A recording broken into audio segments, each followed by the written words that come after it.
Welcome to Upadeshamrita class, Nectar of Instruction. Today is the first class we are having. Next, Nectar of Instruction is a book written by Rupa Goswami, Srila Rupa Goswami, who is a Goswami, one Goswami among the six Goswami, and he is the leader of the six Goswamis. Under the teachings of Srila Prabhupada, we are going to learn this book, Upadeshamrita, today. Totally, there are 11 shloka. So, let us take blessings from Shri Radha Govinda, by whose mercy we are able to conduct these courses, and for whose pleasure we are doing all these activities. Shri Radha Govinda ki jai. So, these classes are conducted by ISKCON Shri Radha Govinda Temple, Mangalore. Let us start our class with the Mangalacharan. You can all join with me. Keep yourself muted. Om Ajnana Timirandasya Jnananjana Shalakaya Chakshurunmilitam Yena Tasmai Shri Gurave Namaha Shri Chaitanya Manobhishtam Sthapitam Yena Bhutale Swayam Rupa Kadamahyam Dadati Swapadantikam Vandeham Shri Guru Shri Yuta Padakamalam Shri Gurun Vaishnavamscha Shri Rupam Sagrajatam Sahagana Raghunathanvitam Tam Sajivam Sadvaitam Savadutam Parijana Sahitam Krishna Chaitanya Devam Shri Radha Krishna Padan Sahagana Lalita Shri Vishakhanvitamscha He Krishna Karuna Sindhu Dina Bandhu Jagatpate Gopesha Gopika Kanta Radha Kanta Namostute Tapta Kanchana Gaurangi Radhe Vrindavaneshwari Vrishabhanusute Devi Pranamami Haripriye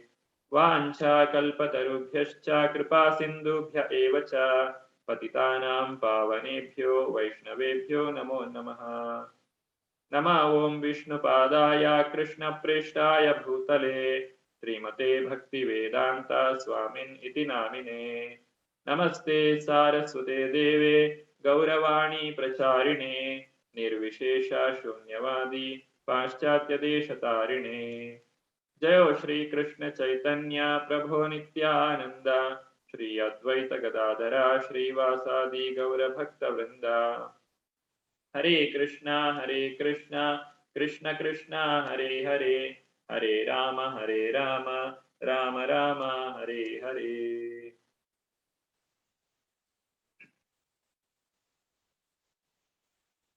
Srila Prabhupada ki jai.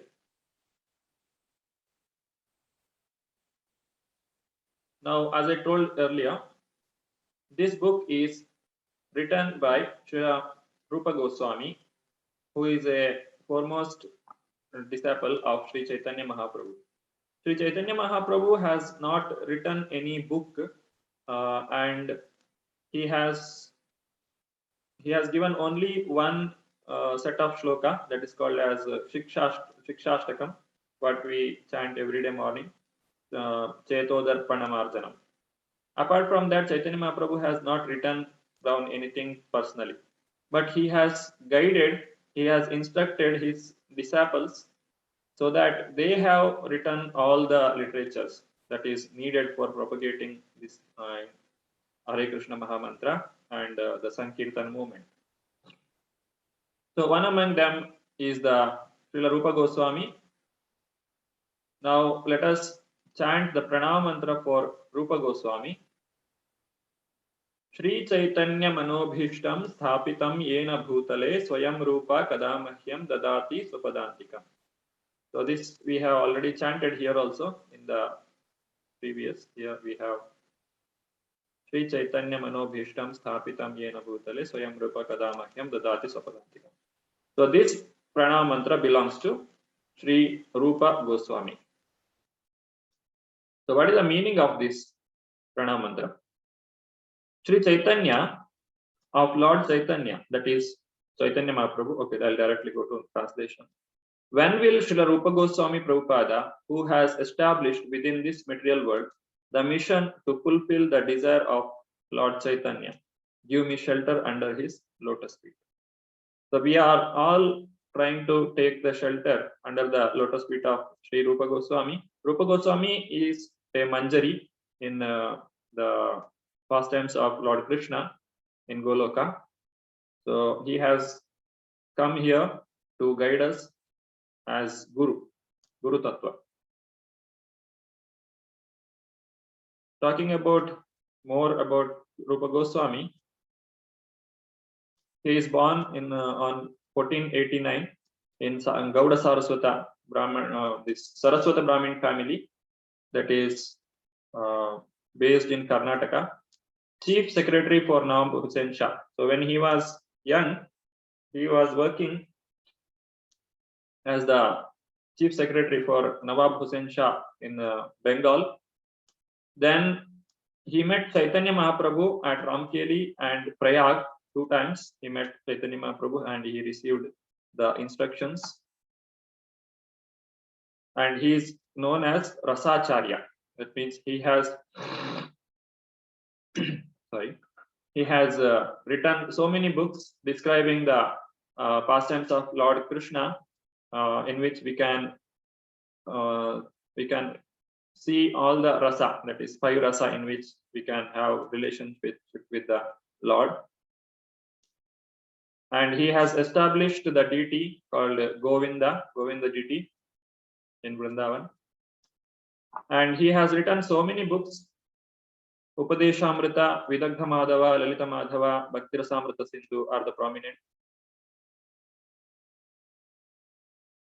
Now coming to the book, that is Upadeshamrita. Originally it is called as Upadeshamrita. Upadesha means instruction. So Amrita means nectar. So Upadesha Amrita means nectar of instruction. That's how it is translated to English. So there are totally 11 shloka. It is divided in this way. That is, first 3 shloka establishes the foundation for our bhakti. Then next 4 to 6 is for engaging sadhu sangha, how to get association of devotees. Then 7 to 8 is about engaging all our senses, beginning from tongue, including the mind, in chanting and remembering Krishna. Then finally the prayojan, that is 9 to 11, how the best devotees do the bhajan, that is devotional service to the Lord. What is the best place for doing devotional service? It can also be divided into 3 parts in this way. That is, first 7 shloka is Vaidhi Sadhana Bhakti, 8th shloka is Raganuga Sadhana Bhakti, and 9 to 11 is Bhava Bhakti and Prema Bhakti. So sadhana means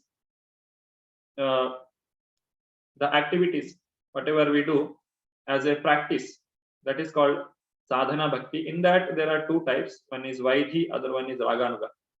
Vaidhi means it's a beginner's activities or the endeavor, what we do to advance in spirituality. So that is the Vaidhi. That means since the Guru has told, since devotees have told, that's why I am chanting, that's why I attend Mangalarati or I attend Bhagavatam class. So this is all because somebody has told me and I am doing it out of little effort. I'm not doing out of there is some pleasure in it. No, I don't get any pleasure in doing that, but still I do it as a practice, as a medicine in the beginning. Then Raganuga Sadhana Bhakti, I practice devotional life not only because somebody has told me, but also I am able to derive some benefit from that, derive some pleasure in it. I enjoy to serve Krishna. When I'm serving Krishna, I get completely, I'll be satisfied in that. So Raganuga, that means spontaneously I am serving Krishna. So that is Raganuga Sadhana Bhakti. Then Bhava Bhakti and Prema Bhakti is the highest stage, where the person is completely taken to devotional service and he has given up all his material desires. He is fully free from all contaminations in his heart. So that is Bhava and Prema. Bhava is just before coming to Prema Bhakti. Prema Bhakti is the ultimate, the final stage. So these are the two levels among the 9 stages. So that is explained in Shloka 9 to 11. Now coming to the first shloka, the text of this book. If you have the book, you can open and see. Vacho vegam manasa krodha vegam jihva vegam udaropastha vegam etan veganyo vishahe tadhira sarvam apimam prithvim sashishyat. Translation. A sober person who can tolerate the urge to speak, the mind's demands, the actions of anger, and the urges of the tongue, belly, and genitals is qualified to make disciples all over the world. So this is the first shloka or first text in this book. So there are 6 urges which are need to be controlled. So what are they? The urge to speak, vacho vegam, that is speech, manasa vegam, that is the mind, krodha, the anger, jihva, the tongue, udara, the belly, and upastha, the genitals. These are the 6 things, 6 urges which has to be controlled. And anybody who can control these 6 urges can make disciples all over the world. That means he can become a Jagat Guru. That means he is qualified to lead others, or he can give direction for others. So that is a qualification for a person to become Guru. Now, in Srimad Bhagavatam, if we see the solution for the problems which the people commit, the sinful activities people commit. For that, what is the solution? When Parikshit Maharaj asked this question to Shukadeva Goswami, he says atonement. Means you do some prayaschitta. I have done some sinful activity, so I have to do some prayaschitta so that I can come out of it. But Parikshit Maharaj, who is the son of Abhimanyu, he tells that this is like Kunjara Shauchavat, like an elephant taking bath. It is not having any much effect on the people. Just like the elephant, it will take nice bath in the river. Then after coming to land, it will put the mud all over his body. That is called Kunjara Shauchavat. Now we also do the same thing. We commit some sinful activities, then we do atonement, the prayaschitta. Then again we commit sinful activity, again do the atonement. So what is the need of this? Because Parikshit was a king, he has seen many people in his kingdom. They do sinful activity, then again get purified, then again do sinful activity. This is non-ending process, so it is not effective. Srila Prabhupada writes in the purport that there are 4 levels of intelligence we can see in people. It is explained using by taking the example of a thief. People, when they hear that if you steal, you will be punished, then by hearing that, people will not do theft. So that is the first class intelligence. People can learn, or person will learn by hearing. That is the first level of intelligence, the best one. But some people don't understand by hearing, but they'll see. When they see, they will understand. That means somebody has done the theft in front of them, or they are getting punished in front of them. So police will come, maybe your neighbor who has involved in some theft, and you are able to see that people, the police are coming, and they put the handcuff and they take him in the vehicle and they'll put him in the jail. That is the second level of intelligence. The person cannot understand by hearing, but at least he will understand when he sees it. Then there is a third level of intelligence that even after seeing, he will not understand. He will think that, oh, it may not happen for me. He has made some mistake, but I will not be get punished. So he will indulge in the sinful activity or the theft, and then he gets punished himself. Personally, he will get the experience of being punished. Then he will learn, oh, if I steal, I will be punished. So that is the third level of intelligence, which is still lower than that.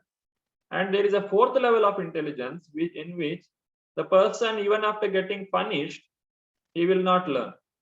He will still commit sinful activity.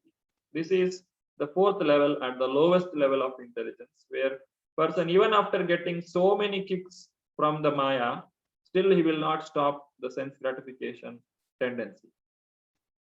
So that is the fourth level of intelligence which is present.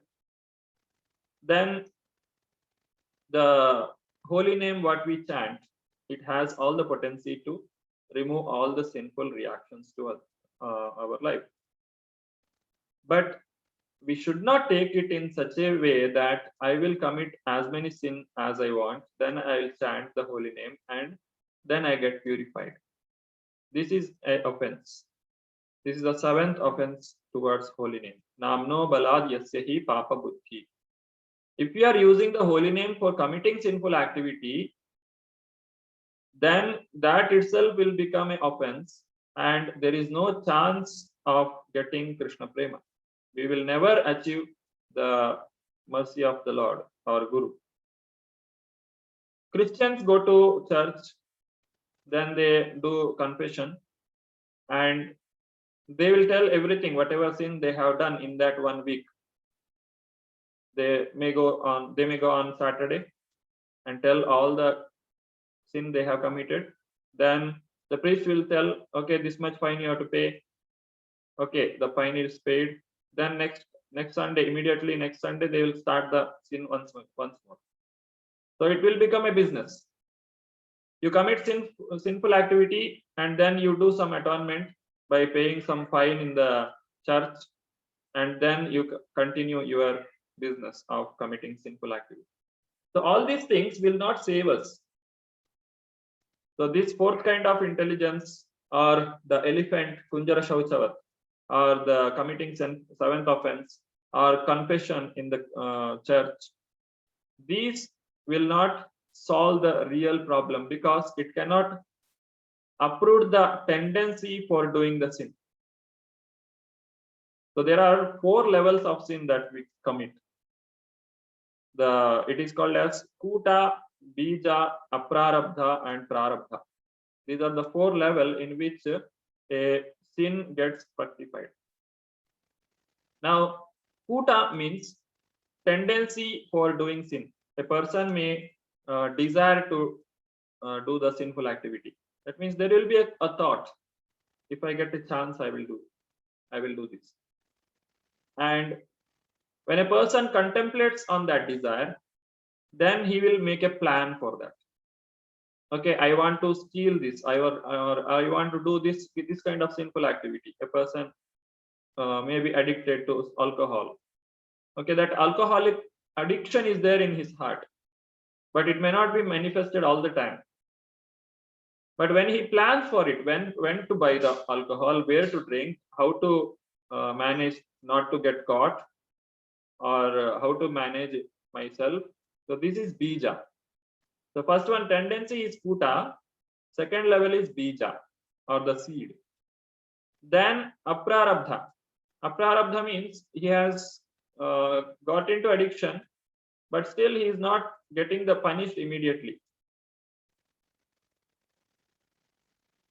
Yeah, I have not changed the slide. It is still going on here with the atonement. Okay. Are you able to see the screen?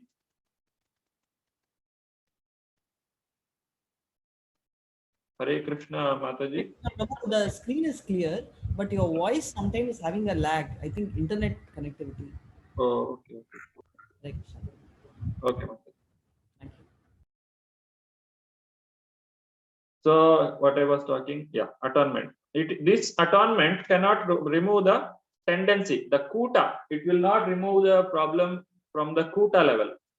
So only the superficially the aprarabdha stage, that means it has not yet fructified. When somebody gets into bad habits or addiction, he will not get the disease immediately. You will get after some time. So that is called aprarabdha. That means you have committed the sinful activity. The person has committed the theft, but police is searching for him. That is called aprarabdha. And when he get caught in the hand of police, or when a person gets the disease, when he loses control over his health, then that is prarabdha. So in this way, there are 4 stages in which we get punished for a sin. And the prarabdha, that means whatever suffering which comes to us, it will create another tendency for doing sin, that is kuta. So this kuta bija aprarabdha prarabdha, then prarabdha creates once more kuta, then like that it goes into cycle. So person continuously be in the clutches of maya. So this atonement cannot uproot this tendency. Then how to clear this problem? It is by coming to the real knowledge by bhakti and regulative principle of Krishna consciousness. So the previous atonement or prayaschitta cannot solve the problem from the root, but when we practice Krishna consciousness, then we can come to the real knowledge. Now, how to practice this spiritual life or Krishna consciousness is explained by Srila Rupa Goswami. The first one is the control of the speech, vacho vegam. Now, vacha means to talk. So what to talk? Talking about useless things like reading unnecessary, the mundane books, newspapers, TV, radio, talk shows, internet, all these things are like frogs inviting death. This is a vacho vegam. We have tendency to speak whenever we meet someone, we want to talk to them. But what we should talk? When we talk mundane things with them, it is like a frog. When it is during the rainy season, we can see it creates a lot of noise. It will cry. Then what happens? The snake which is around, it can easily identify the frog where it is. Otherwise, snake has to search for the frog.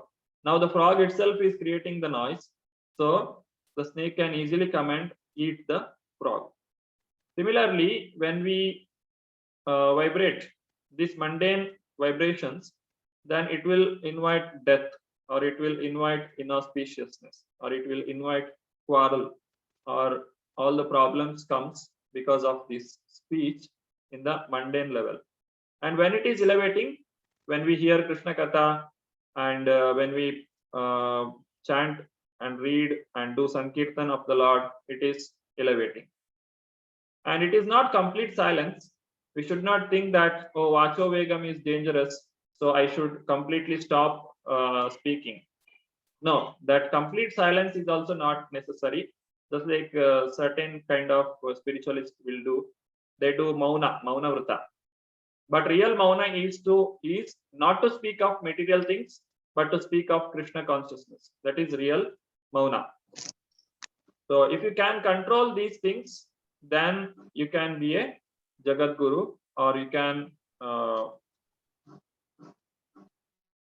make disciples all over the world. So this is the TV. There are so many channels to waste our time, but we should use our time in hearing Srila Prabhupada and our previous acharyas books we have to read. So that's how we have to practice Krishna consciousness. Next comes the mind, which is called manas. So mind is the king. That means all the 5 senses are connected to mind. The mind is like we have 5 fingers: the eyes, nose, ear, tongue, and skin. They all come and give the information to the mind, which is at the center. So if we keep the mind pure, then the senses will also be pure. Otherwise, what happens? it will degrade us. Whatever we think, whatever we do, it is all having effect on our mind. Now, we cannot control this mind artificially. We cannot completely give up the sense gratification tendencies or activities immediately. But how to change it? That means we cannot, giving up is difficult, but changing is easy. Thinking of the Lord. Instead of thinking of so many other things of material world, we should think of the Lord, which will elevate our mind. So there are two agitations for the mind. One is called avirodha priti, other one is virodha yukta krodha. So avirodha, that means uncontrolled attachment or desires. There is completely, we are attached to our desires, that is called avirodha priti. And virodha yukta krodha, that means anger arising from frustration. Krodha means frustration. Virodha yukta, that is with the frustration we get anger. So these both are agitating the mind. Either we are attached to the desires or we are frustrated due to the anger. Both will agitate our mind. Now controlling the mind can give us the real satisfaction. So how to control the mind? By engaging it in the service of the Lord. Engaging the senses can purify them. A pure senses can create a pure mind, and the mind, when it is engaged in the service of the Lord, it is satisfied. So it will not get agitated. Next comes the anger or krodha. The krodha is the next level, next stage of lust or the desire. When the desire is not fulfilled, it will lead to anger or krodha. So krodha is like holding a hot coal with the intent of throwing at someone, but it will burn the person who is holding it first, then it will go to the others. So first anger will burn us. So it is not good to hold the anger. Now how to dovetail this anger?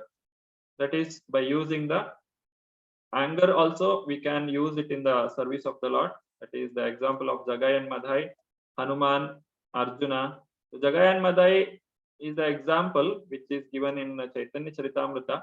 Those are two brothers. They were creating problem in the society, so Nityananda Prabhu wanted to deliver them, but they tried to harm Nityananda Prabhu. So immediately Chaitanya Mahaprabhu came and decides to punish them, Jagai and Madhai. Then finally he shows mercy to them. Hanuman, we have seen in Ramayana how he burned the entire Lanka when Ravana kidnapped Sita. Then Arjuna, he has anger towards these Kauravas so that he could fight vigorously and defeat them and establish the real dharma.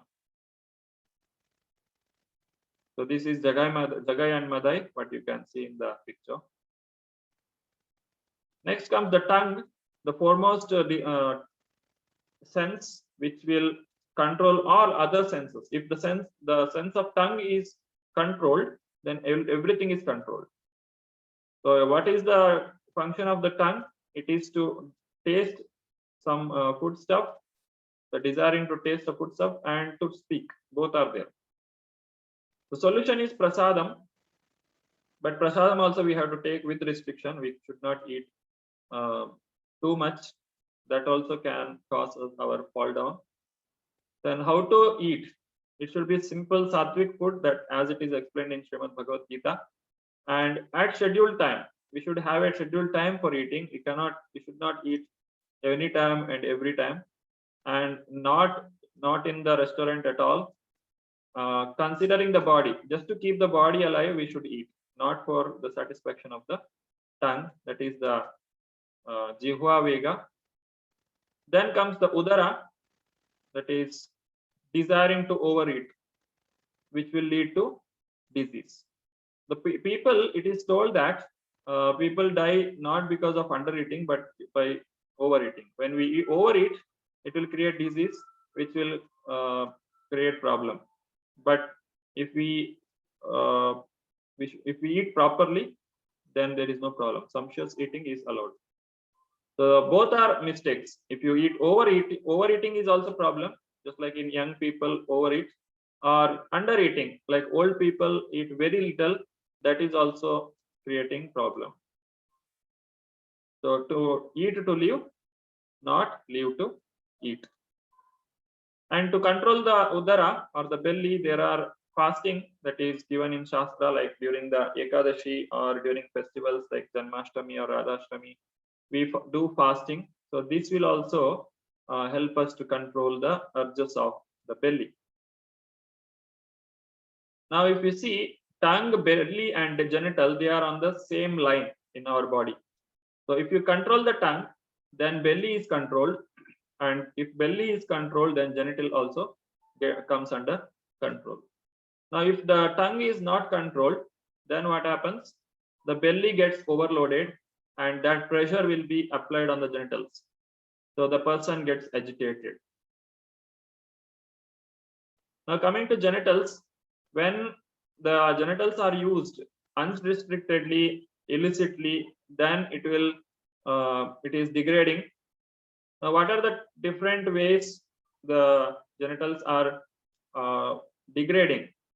The thinking of sex life, the planning, talking, doing, or any artificial means, all these are degrading us. And when it is elevating, when it is used only for begetting Krishna conscious children, it is elevating. So nothing to be given up, but everything should be used in the proper manner, knowingly. So here you can see this is Ajamila who is seeing this Shudra. Two people are embracing with each other shamelessly in the forest. He degraded himself. And other side, you can see a couple here. They are good grahastas. They are chanting the Lord's holy name and enjoying their devotional life. So this is elevating. Now coming to conclusion, tolerating the urges, that is, we have to tolerate these urges for what time?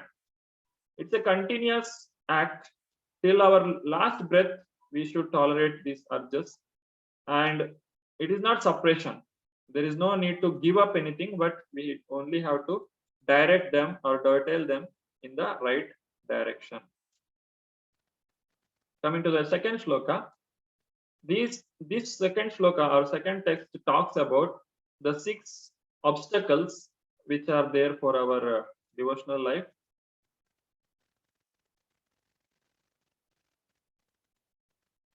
So 2 describes the consequences of not controlling the mind and senses. By his own choice, the conditioned soul has fallen under this restriction of material energy of the Lord. Under its influence, he has to meet the demands of the body, which is a product of this energy.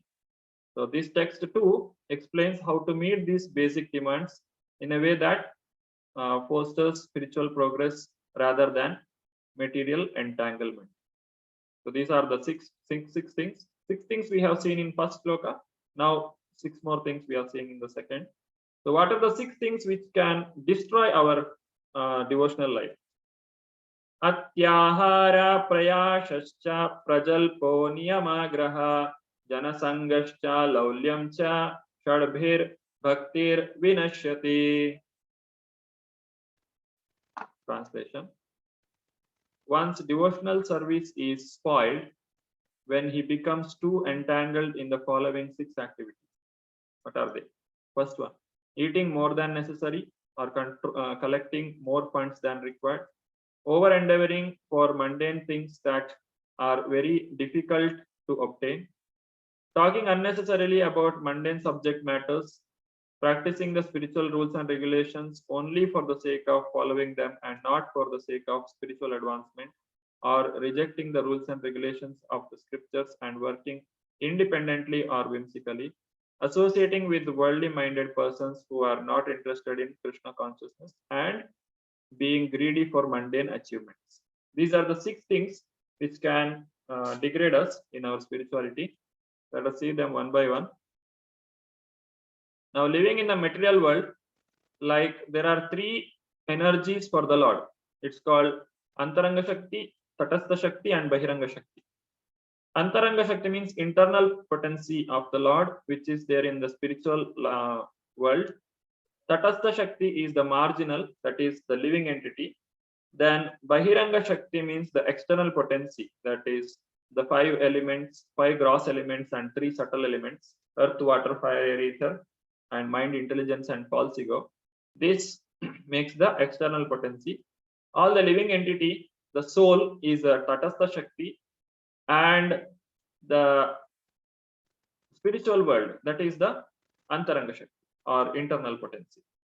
So all the conditioned soul comes under this marginal potency. We belong to the internal potency, but we are under the control of external energy, external potency, because of our independent nature.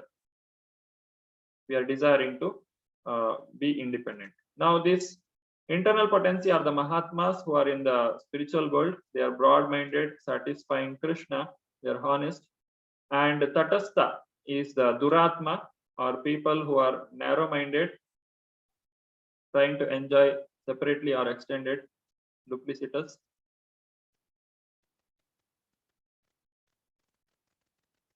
Under its influence, we have to meet the demands of the body. That means we have to work.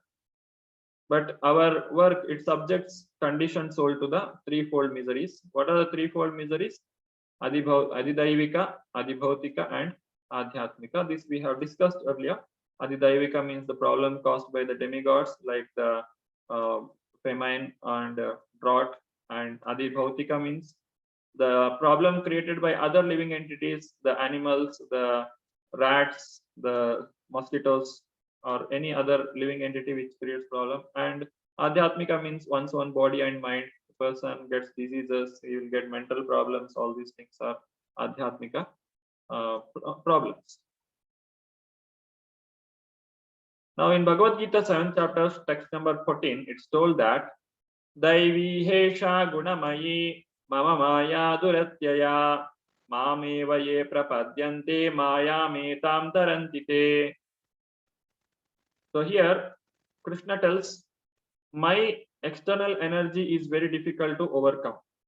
This divine energy of mine, consisting of the 3 modes of material nature, is very difficult to overcome, but those who have surrendered unto me can easily cross beyond it. That means only by surrendering to Krishna we can cross over this material ocean of material existence, Bhavasagara. Otherwise it is not possible. Now 6 impediments to bhakti. It is finally it's called as vinashyati. That means which will annihilate, is annihilated, is vanquished, destroyed, spoiled, lost, puts one in wilderness of material world, no hope to enter into spiritual life. So these are the 6 we are going to see. So what is the result of it? It will destroy our devotional life. First one is overeating or collecting too much. Atyahara. Atyahara means eating more than necessary. Ati means too much. Ahara means grabbing or accepting, eating, collecting, all these things. Now, how we have to live, that we studied in Ishopanishad, Ishavasya principle. Ishavasya idam sarvam. Understanding that this world belongs to the Lord, not for me. And whatever quota that Krishna has given to me, I will accept, and this rest of the things I leave, so that others can take it. So that is Ishavasya principle. So if we unnecessarily overeat or collect the things more than necessity, then it will create problems not only for others but also for ourselves. So, and also overeating or over collecting the things, it shows that we don't have faith in Krishna. Do you think Krishna cannot protect us? No, definitely Krishna will protect. But because we don't have faith in him, we put our faith in our money. It's like if you give some grain to the bird, it will eat to its satisfaction and then it leave. But if you give that to a man, he will take away everything in a bag. So that is the tendency of human being. Next is prayasa, over endeavor, working too hard. working like a slave mentality, or using the intelligence or dharma for his sense gratification, and working too hard, and thinking that by sense gratification I can become very happy. Prayasa in our service. So that is called over endeavor. Just like you can see the donkey here, it's overloaded by its master. The master is greedy, so he has put too much load. So what happened? The donkey got lifted like this. So it can no longer carry the load. So this, if somebody thinks that by doing this only I can succeed in my life, then he is a donkey. This over endeavor also can destroy our spiritual life. They don't have time for spiritual practice. That is donkey kind of life. Next comes prajalpa, talking unnecessarily. Godless prajalpa. We don't talk anything about the Lord, which is useless, which will create argument, which is a gossip, debate, fault finding in others, and speaking falsehoods. Whatever we speak, it may not be correct, but still we speak just because we want to speak. Then worldly talk, blaspheming devotees, and simply wasting of time. So that is called as prajalpa. Accepting or neglecting rules, that's called as niyamagraha. There are two types here, niyamagraha and niyama agraha. Agraha means eagerness to accept or accepting some of the rules and regulations, and agraha means failure to accept, neglecting the rules and regulations. So what is the difference here is, I do follow all the practices, but I will not understand its meaning, why I should do. I just do it for the sake of doing, without understanding the real purpose. Then it becomes niyama agraha. Niyama agraha means failing to accept this. That is, not following the instructions at all. A person, he is not chanting properly 16 rounds, or he is not reading Bhagavad Gita. He is not practicing spirituality properly. Then it is called as niyama agraha. Niyama agraha means I do the chanting, I do read Srila Prabhupada books, but I will not take anything into my mind, or I do it as a ritual without any interest, just because somebody has told me I'll do it. Then that is niyama agraha. Both are dangerous. Both will destroy our spirituality. So the main intention is to make us remember Krishna, all the rules and regulations. But if that is missing, then there is no problem. There is no use. So danger is following with no proper understanding. Example: some people take only prasadam, but they don't chant. That is niyama agraha. Then Janasangha, association of materialistic people, that is social being who are similar minded people. Association with these kind of people can destroy our spirituality. So it will create material bondages, and there is no question of liberation. Now, by association, we develop Krishna consciousness. By association, we may lose Krishna consciousness. If we associate with the devotees, it will increase our spirituality. And if we associate with worldly people, it will destroy our spiritual life. Associating with this kind of people, when we see their life, their lifestyle, then we get doubt about our spirituality. Am I doing the right thing, or are they correct? These doubts will come. Offenses, that we commit offenses to people, and we will have some values that we learned in our from our guru, teacher, our mentor of spiritual life. Then we will, whatever we see among these people, the materialistic people, it will be contradictory. They will not be having any of those values. So we will be in confusion whether I should practice it or not.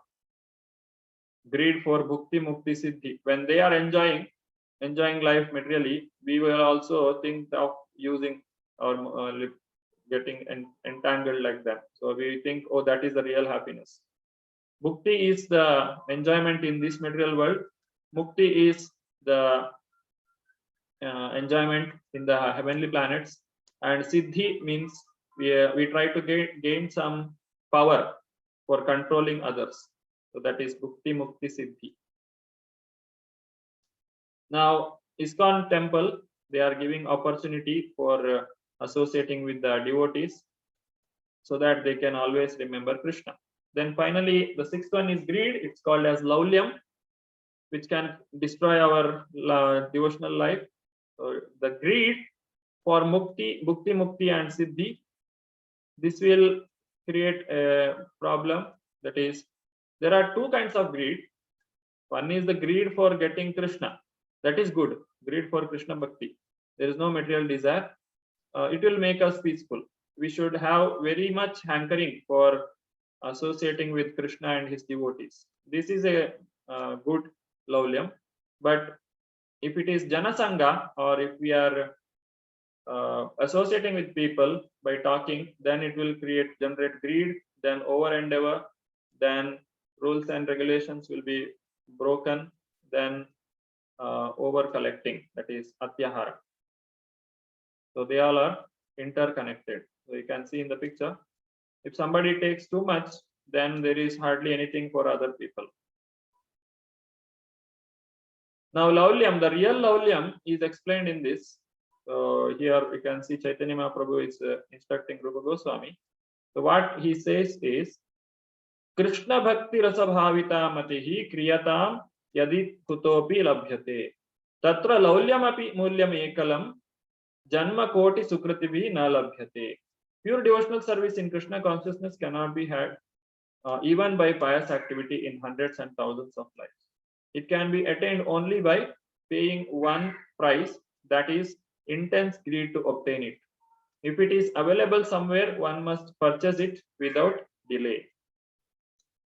Now, if we are able to get Krishna Bhakti, then that Laulyam is good, but Laulyam, greed for material things, are bad. Next, coming to the third text, there are 6 principles which help us to progress in the spirituality. That is text 3. Utsaha nishchayat dhairyat tartat karma pravartanat sangatyagat sato vritte shadbhir bhakti prasidhyati.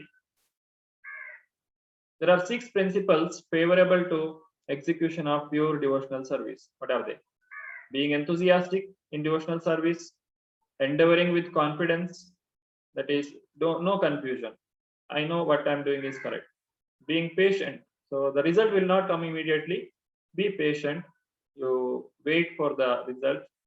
Acting according to regulatory principles such as Shravanam, Kirtanam, Vishnu, Smaranam, that is 9 process of Bhakti, Navavida Bhakti. Hearing, chanting, remembering Krishna. Smaranam, Padasevanam, Archanam, Vandanam, Dasyam, Sakhyam, Atmanivadanam. Then abandoning the association of non-devotees. Then following the footsteps of Acharyas. These are the 6 ways in which we can enhance our devotional life. These 6 principles undoubtedly assure the complete success of pure devotional service. So these are the 6 things which we have to practice. Then if you see Bhakti Rasamrita Sindhu, there is one shloka. It says that Atya Anya Abhilashita Shunyam Jnana Karmadi Anavritam Anukulyena Krishnano Shilanam Bhaktiruttama. So what it says, Anya Abhilashita Shunyam. Any desire which is apart from satisfying Krishna should be made zero. Jnana Karmadi Anavritam. The knowledge and the activity, karma, has to be only in relation to Krishna. It is not told Shunya here, it is Anavrita. Means any jnana and karma, any knowledge and activity that is binding us, which is material, that has to be given up. But in connection to Krishna, it has to be used. Anukulyena Krishna Anushiranam. That is, in a favorable manner, we have to serve Krishna. Then it is Bhakti Ruttama. The favorable manner means Kamsa also remembers Krishna, Yashoda is also remembering Krishna. But Kamsa's remembrance of Krishna is not anukulyena, it is ananukulyena. He is not remembering Krishna because of love. But here in Bhaktirasamrita Sindhu, it is told that we should remember Krishna out of love, not out of anger or the ananukulyena. That is not allowed in bhakti. We should do the remembrance of Krishna. That is anukulyena Krishnanushilanam bhaktir uttama. That is uttama bhakti. Uttama bhakti or unalloyed devotion unto the Supreme Personality of Godhead, Sri Krishna, involves the rendering of devotional service in a way that is favorable to Lord. That is anukulyena. This devotional service should be free from any extraneous motive and devoid of fruitive karma, impersonal jnana, and all other selfish desires. Hare Krishna, am I audible or is there too much disturbance? Hare Krishna, Prabhu, clear. Hare Krishna. Okay. It's clear, Prabhu. Hare Krishna. Okay, Mataji, thank you. Now coming to the pure devotional service. A pure devotee has a pure goal. What is that pure goal? To go back to Krishna. So even though he is sometimes engaged in sense enjoyment, my devotee knows that all sense gratification leads to a miserable result and he sincerely repents such activities. So this is the freedom that Krishna has given. So even if somebody is engaged still in sense enjoyment and he is practicing devotional service, still we should consider him as a devotee only. Why? Because whatever activity he is doing, it is liberating him, but it is taking little more time. Just like when you are burning a wood, if the wood is dry, it will burn fast. But if it is wet, it will take some time, but still the burning will happen. But it will, in the beginning, it will create some smoke and it will create some problem. But slowly and gradually and surely he will come to Krishna consciousness. So sense gratification, even though it is going on, still we should continue our devotional life. But it doesn't mean that one who has already advanced in spirituality should go back to sense enjoyment because Krishna has given the freedom. No, that should not be done. This is only for people who are struggling to come out of this material sense enjoyment and trying to advance in spiritual life. Now there are 9 processes of bhakti. It is given here, and there are 9 people who are example for these 9 kinds of bhakti. First one is Shravana, that is hearing the Lord's pastimes. Example is Maharaj Parikshit, who heard Srimad Bhagavatam. Kirtanam, chanting or glorifying the Lord. Shukadeva Goswami, son of Vyasdev, who spoke Srimad Bhagavatam. Vishnu Smaranam, remembering of Krishna, that is Bhakta Prahalada, who is always remembers Krishna. Pada Sevanam, serving Lord's lotus feet, that is Mother Lakshmi Devi. Archanam is deity worship, that is Maharaja Prithu. His story comes in Srimad Bhagavatam. Vandanam, prayer, that is Akrura, one who took Krishna from from Vrindavana to Mathura. He has offered wonderful prayer to Krishna. Dasyam, executing orders like Hanuman, who was a dasa of Lord Rama. Sakyam is friendship, like Arjuna. Arjuna and Krishna are best friends. They Sakya Bhava. And Atmanivedana is complete surrender by Bali Maharaj, who surrendered everything to the Lord. And Maharaja Ambarisha, who has done all these 9 processes. So the first step is Shravanam. By this, our devotional life is Prasiddhyati. First one is, the second shloka was telling Vinashyati, or destroys. This third shloka is telling Prasiddhyati, which will enhance our devotional life. So Utsahan, Nishchaya, Dairya, Tat Karma Pravartana, Sangatyagat, Satovritte. These are the 6 things we have to do. Now Utsaha, do devotional service in an enthusiastic manner in Krishna consciousness. That means we have to do activity. It's not idly sitting. We should do our devotional service, and this devotional service, when we do it will not satiate us. That means we will not feel enough. It is giving more and more pleasure, but the material enjoyment, there is problem. After enjoying the material things, we get satisfied. We will not get satisfied, and we get tired of them. Then there is no, again, it will create sin. Then there is problem. So many problems will come. But spiritual activity, whatever we do, it is liberating as well as it is giving us the pleasure. So we have to have enthusiasm in practicing devotional activities rather than material activities. Yukta Vairagya, Prabhupada gives this example.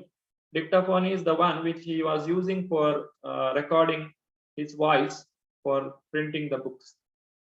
Now Prabhupada has written so many books. So writing all these books in a short period of time is impossible for one person if he does all the activity himself.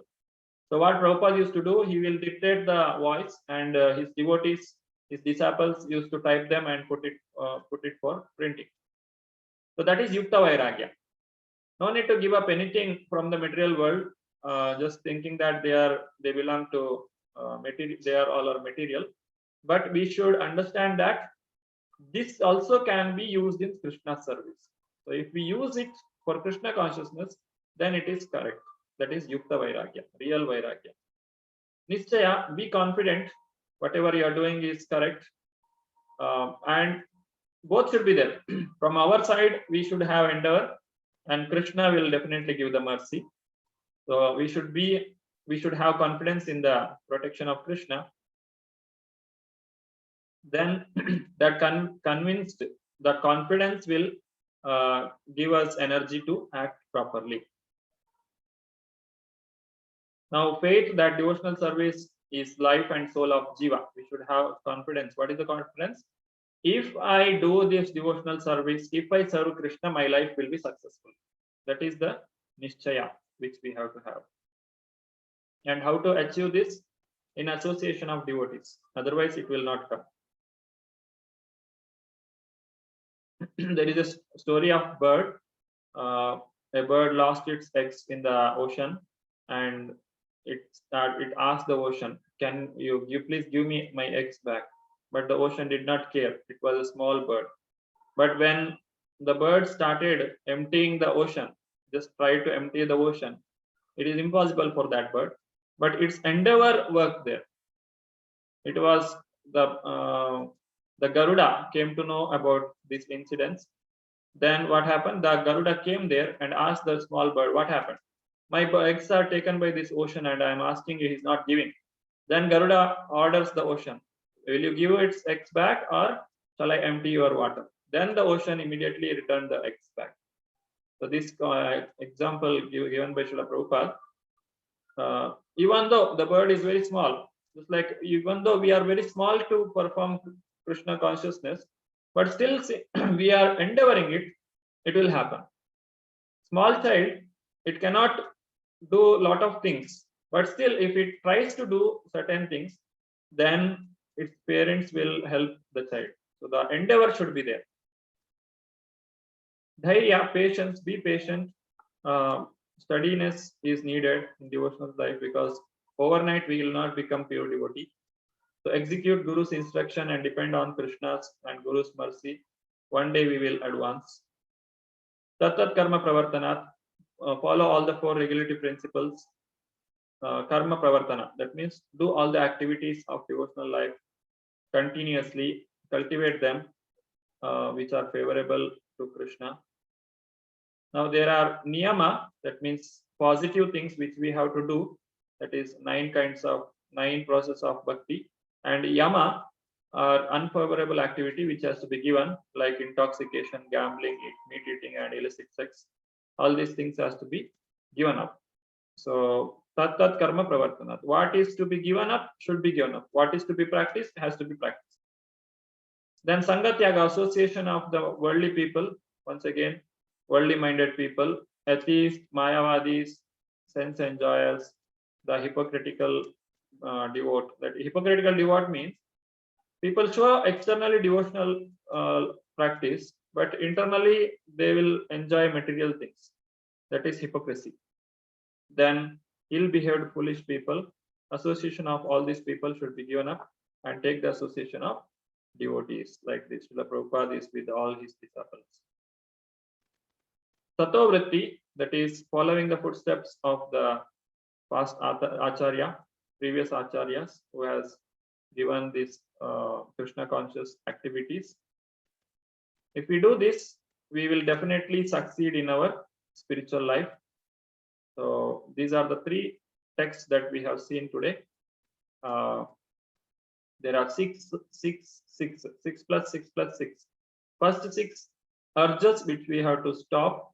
Next 6 things which we have to give up because they destroy our spirituality. And then next 6 are the things which will help us in advance in spiritual life. So these are the 3 texts that we have seen. Now, if you have any questions, you can raise your hand, or you can use the chat box. Hare Krishna, Krishna Krishna, Hare Hare, Hare Rama, Rama Rama, Hare Hare. I request the admin to unmute the people. Hare Krishna, Prabhu. I unmuted devotee Rakshita Shetty. Hare Krishna, Prabhuji. Hare Krishna. So my question is, like when we work outside, like when we go to office and work, it's very difficult to maintain association with good people, because in office not everybody are Krishna conscious, and they talk about all such mundane activities. Okay, it's weekend, let's go party and etc etc. So it's very difficult for people who are involved in Krishna conscious to overcome all that, and we cannot even go and sit in a solitary place because it's office. So what is the remedy for this? This is given in the next sloka. There are 6 kinds of exchanges that we do with a person, which will create the association. So avoiding association does not mean you completely give up and sit in a solitary place. That is not the meaning. Giving up the association means we will not keep too much attachment to them. We'll just have some formal talking is allowed, or whatever business we do, that is allowed. That's not called as association. In the next sloka, 4th sloka, it says that dadati pratigrahanati guhyamakhyati prichati bhunte bhojayate chaiva shadvida priti lakshana. It's called priti lakshana. Or if you want to have association of with a person, we should have these 6 things. That is dadati, we give something to them. Pratigranati, we take something from them. Guhyamakyati prichati, we talk our personal life to them. We really reveal our personal life to them, and we ask about them, what is their activities. And bhunkte bhojyate chaiva, we sit together and we eat. So if these all are things which create the association, but you don't do this with the worldly people. Even though you are outside, they may call you for the party. You can just tell them, oh, I'm little busy. If it is daytime, then the party will not go very long. So it will be a formal party. Then you can just go and have your attendance and come back. If it is a nighttime party, you can say that, no, I'm busy. I have a lot of work at home. Then you can avoid it. So in that way, intelligently keep some distance with them. Don't talk any unnecessary talk with them, or the talk which they have not raised anything, and you yourself open up some topic to them. Don't do such things, so that you can advance in spirituality. And as we practice, then Krishna also will help us to avoid such. Thank you, Prabhuji. Thank you so much. Hare. Hare Krishna. You all can raise the hand. Prabhu, meanwhile, chat questions I'll just read. Please elaborate R and R, rules and regulations. Regulations. There are 4 things which has to be given up. That is, Jutam Panam Striyasuna. What we have to give up is gambling, intoxication, meat eating, and illicit sex. It is given everywhere. We have explained this. You know about this. And 9 processes of bhakti, that is Navavidha bhakti: Shravanam, Kirtanam, Vishnu, Maranam Padasevanam, Archanam Vandanam Dasyam, Sakhyam Atmanivedanam.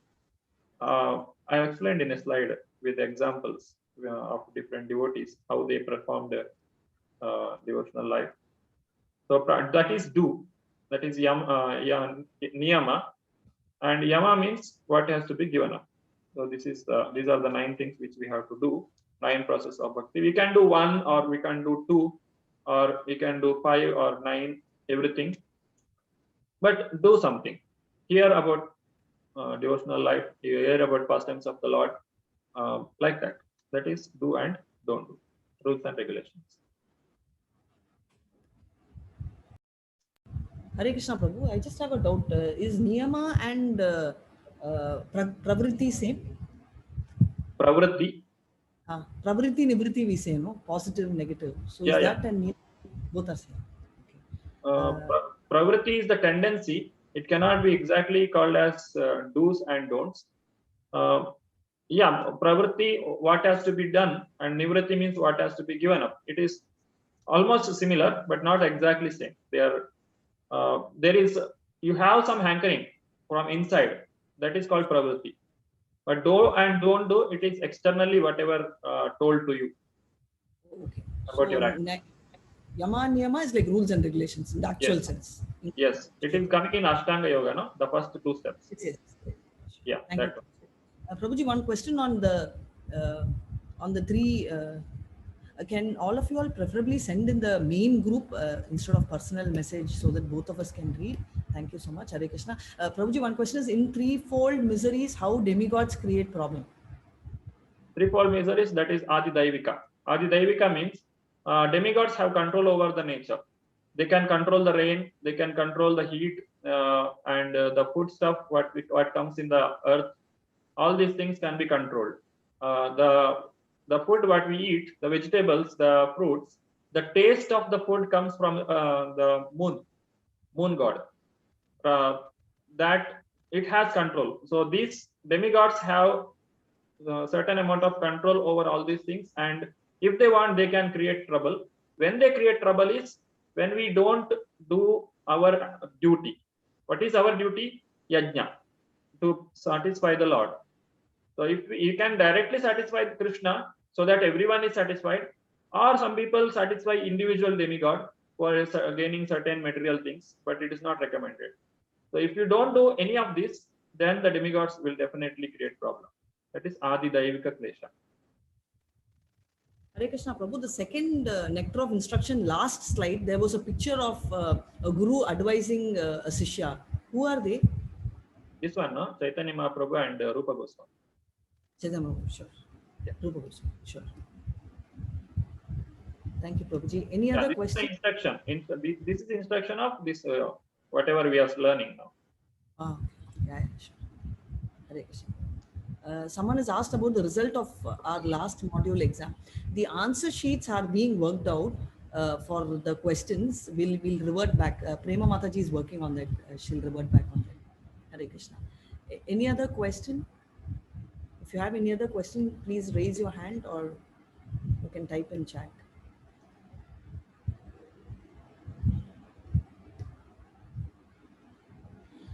Prabhuji, a small question came up to me in terms of the elephant which you were explaining in the nectar of instruction 1. We also have the 10 things, right?